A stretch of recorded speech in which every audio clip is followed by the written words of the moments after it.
In November 1971, a man in a dark suit stepped off the back staircase of a commercial airliner, plummeting into a freezing, pitch-black rainstorm. Earlier that afternoon, he had walked into Portland International Airport, purchased a one-way ticket under the name Dan Cooper, and quietly boarded Northwest Airlines Flight 305 to Seattle.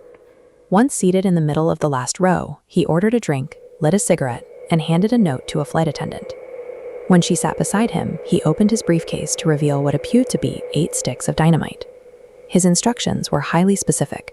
He wanted $200,000 in $20 bills, 4 parachutes, and a fuel truck standing ready on the tarmac in Seattle.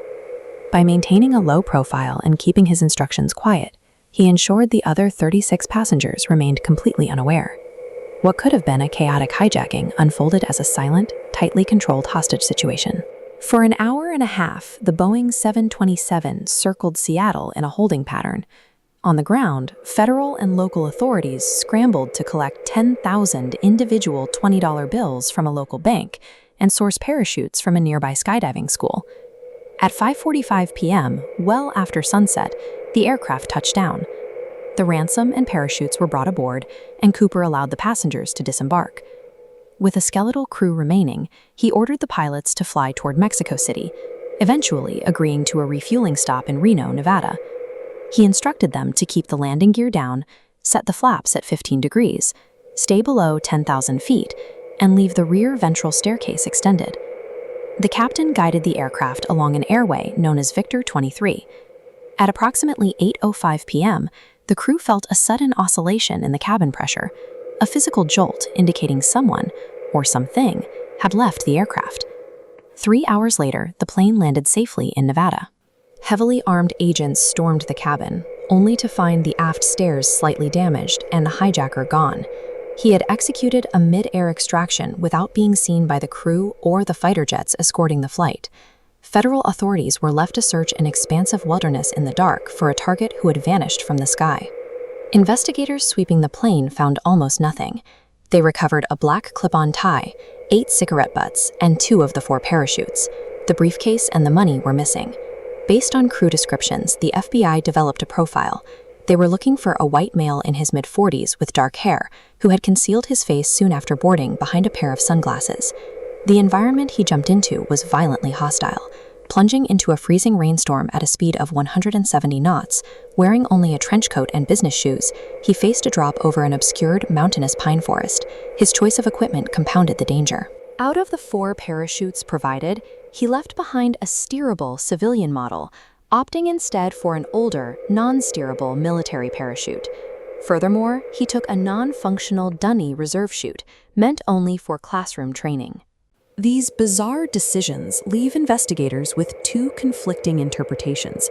Either he was an experienced paratrooper, improvising with familiar military gear to secure the heavy cash, or he was entirely incompetent, severely underestimating the lethality of the jump. The case sat cold for nearly a decade, until early 1980, when a young boy digging a campfire pit at Tina Bar Beach in southern Washington uncovered 3 bundles of cash, matching the recorded ransom serial numbers. This map shows the flight path and drop zone relative to Tina Bar. Assuming the money washed downstream, the Columbia River flows the exact opposite direction. Furthermore, the cache's rubber bands were intact. They dissolve after a single year, well before 1974 dredging deposited sediment. Because the river currents could not physically transport the cache to that location, and the rubber bands survived prolonged degradation, the environmental evidence points to human intervention. Someone deliberately buried those bills shortly after the hijacking. The mechanical execution of the hijacking pointed to specialized knowledge. The Boeing 727 was the exact aircraft used by the CIA for covert drops in Vietnam, due to its unique aft stairs. Even his alias mirrored a French comic book about a Canadian pilot named Dan Cooper. Over the decades, the FBI investigated thousands of individuals.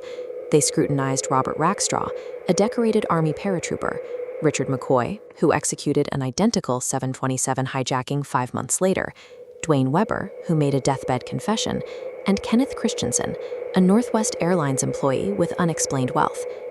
A later suspect, William Smith, drew attention specifically because he worked as a railroad yardmaster, presenting a theory that the hijacker utilized rail networks to quietly escape the forested drop zone. This chart visualizes the findings of an electron microscope analysis performed on the clip-on tie left on the plane.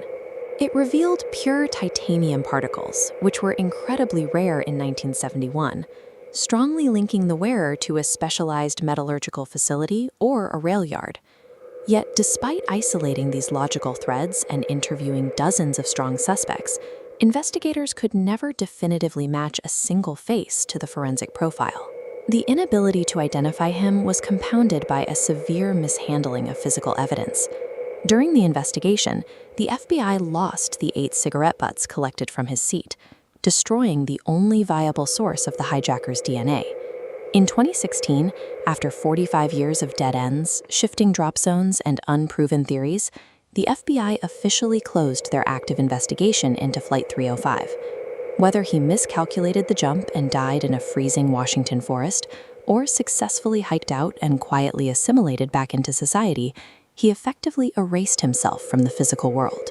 He left behind a fake name, a trail of buried currency, and rare titanium particles.